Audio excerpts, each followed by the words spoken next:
Welcome back to the Guri Show, you guys. This episode is rather short because there's a solid reason why I'm doing so, and I'll let you know soon, so just stay with me, stay tuned, and stay till the end of the episode. This one is all about what you should do when you're not launching, okay? Now, some entrepreneurs think that when they are not launching, they should just relax and forget about the people who engaged with their content but did not buy. Some only focus on the paid customers. So when once they're done with the launch, they forget the free, people who have not joined their course, and they start focusing on their paid customers. So they totally forget the audience, who could be joining their course in the future. And then there are only a few entrepreneurs or course creators who focus on the next steps, right? Now, this is especially for new course creators or new entrepreneurs. It's totally possible that your first, you've had a successful first launch or a successful second launch, and it's totally possible that you've had a terrible first launch or a terrible second or third launch, right? Now, having said that, I just want to say whether it's your first launch, whether it has been terrible or successful, you have to focus on the next steps. Okay? Now, in this episode, I'm giving you a list of 5 things that you should do when you're not launching, especially if you're a new course creator. Obviously, it's not an exhaustive list. There's so much more we can add to this list. But these 5 helped me a lot in my early days. These 5 helped me a lot to stay on track and not get burned out and not get bored or just, overwork myself. So, and these 5 I'm going to share with you today. So let's dive in. So, here we go. Number 1, stalk your followers and your competitors' followers. Yeah, just stalk them. Okay? Now, choose, that's the step 1, okay? Choose 10 to 20 followers each week or each month and research about them. So that's 10 to 20 followers only, okay? No more than that, no less than that. Not lesser than that, no more than that. Now, answer all these questions. So create a sheet, and whatever questions I'm asking you right now, write down all of those questions in a Google Sheet and then answer those questions in regard to these followers, okay? Number 1, do they follow anyone in your niche or industry? Do they follow your direct competitors? If so, then are they engaging with your competitor? Are they happy with your competitor? Okay.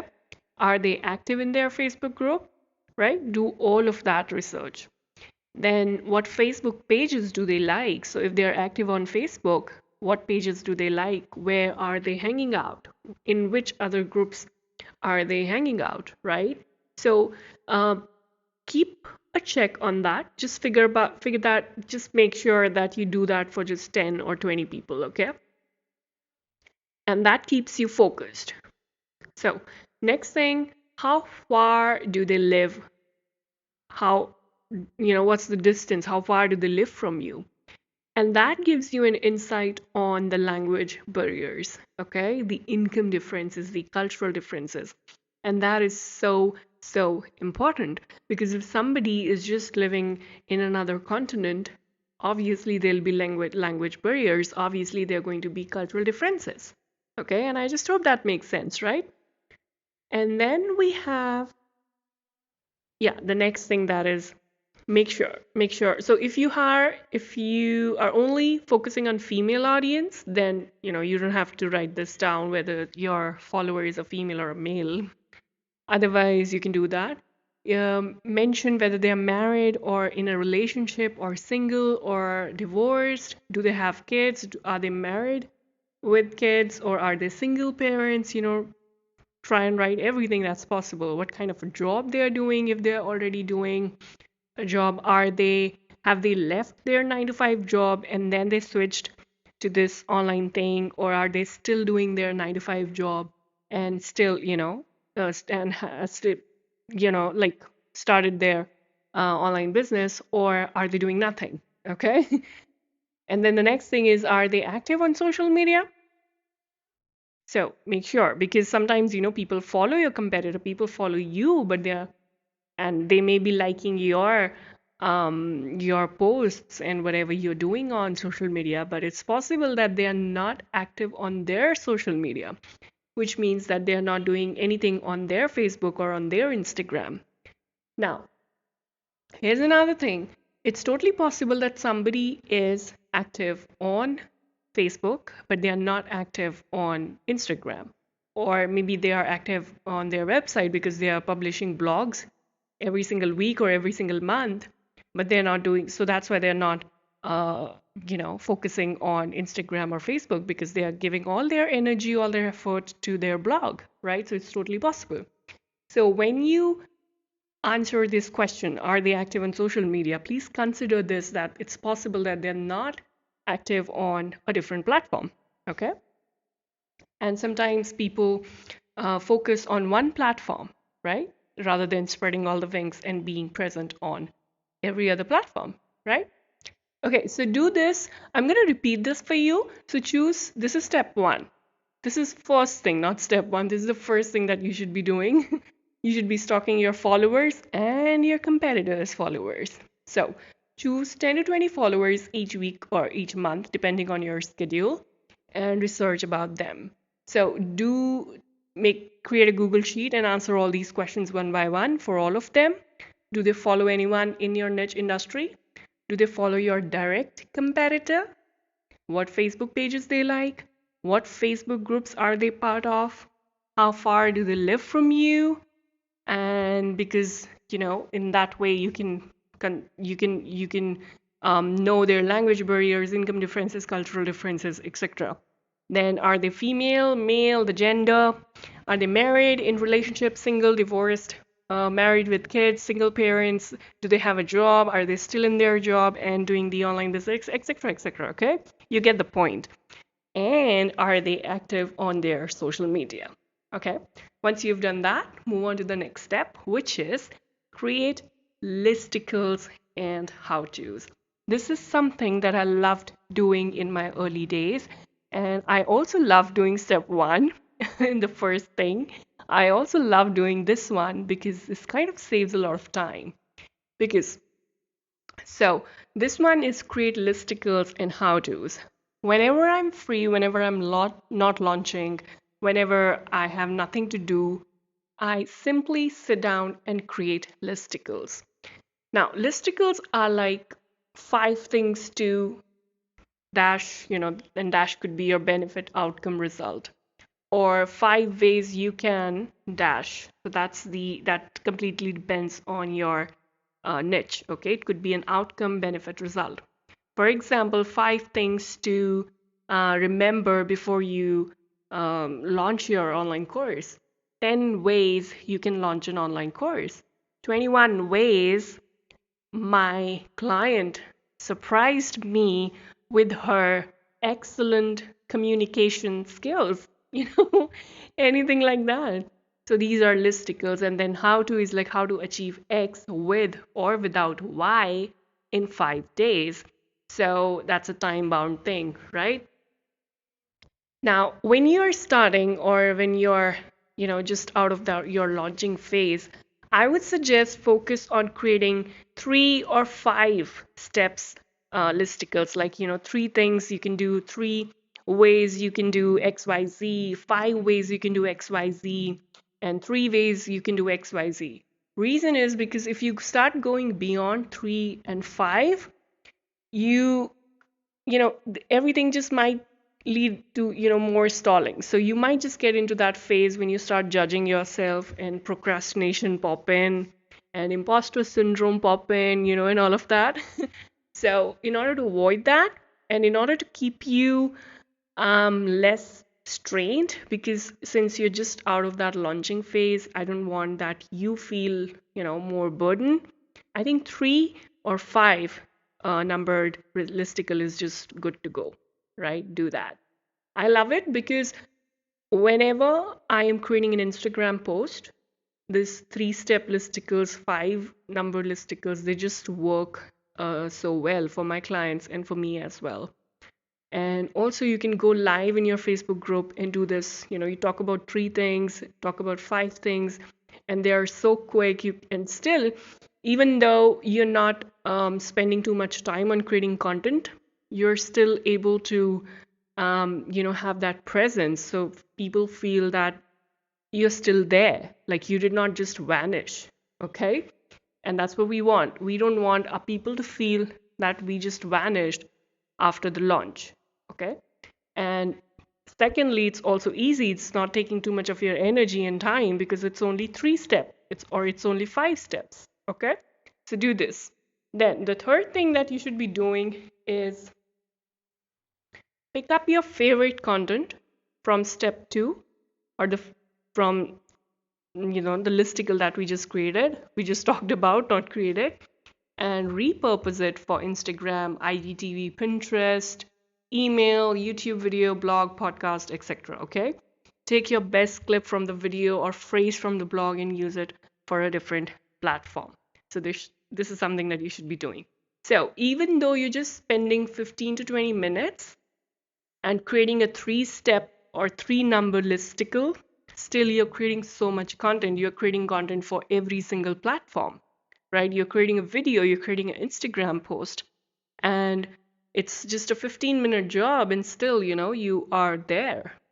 You're not like vanished, right? So this is the number three thing that you should be doing. Next, this is number four, and I love this one. I'm just such a big fan of this step.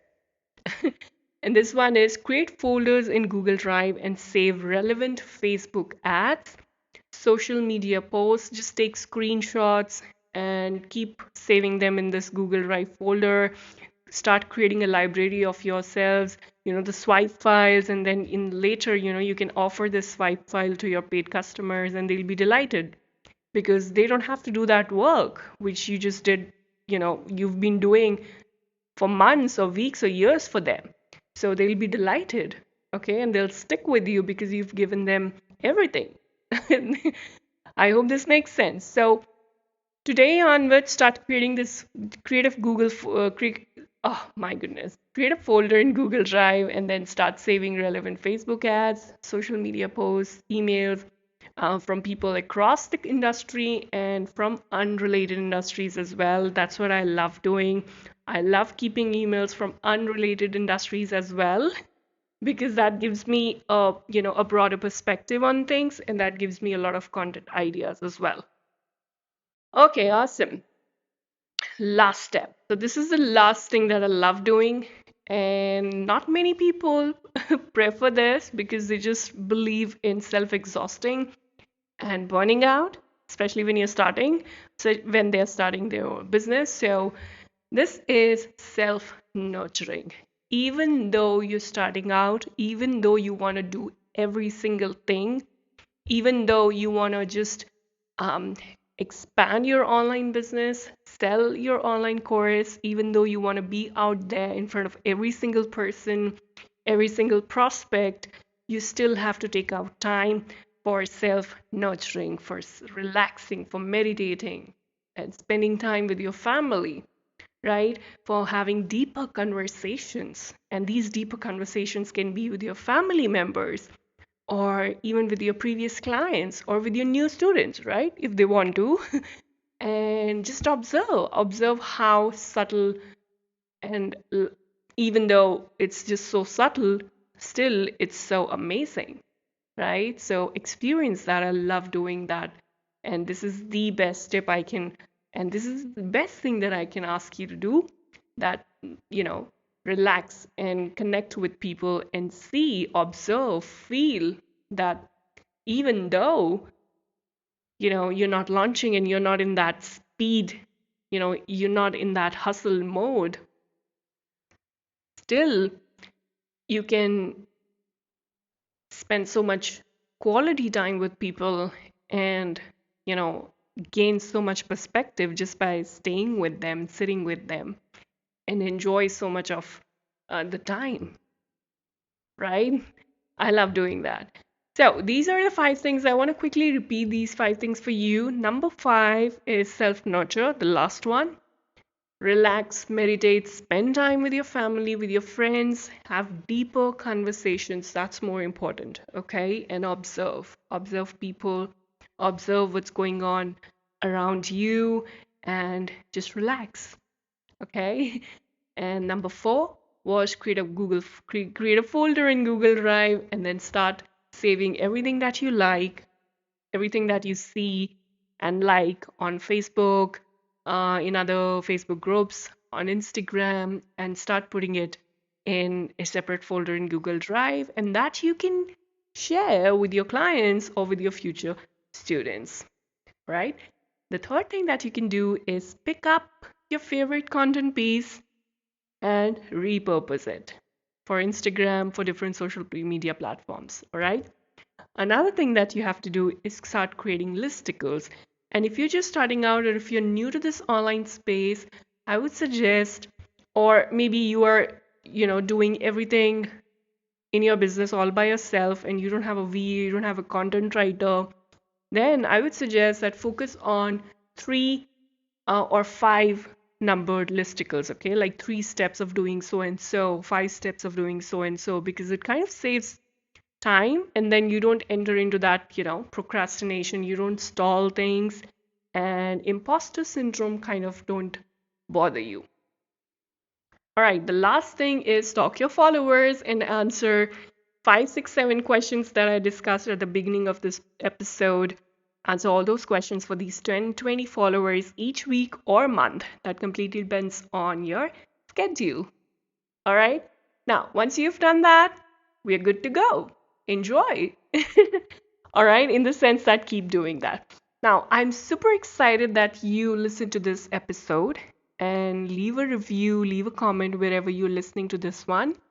Oh, and yes, I forgot to mention that I did this one like in the beginning of this episode. I mentioned that it's rather going to be a short one because I wanted to tell you that when you're creating listicles, like the one I just did, 5 things you can do when you're not launching, it's so easy. Takes, it just took me, like this episode is for around 18 minutes. Yeah, and see, it just took me like 2 hours to create this one because I wanted to jot down things. And yeah, and let me know if you find this one interesting and exciting. Leave a review or comment. And yeah, see you in the next one. Bye bye. Take care, you guys.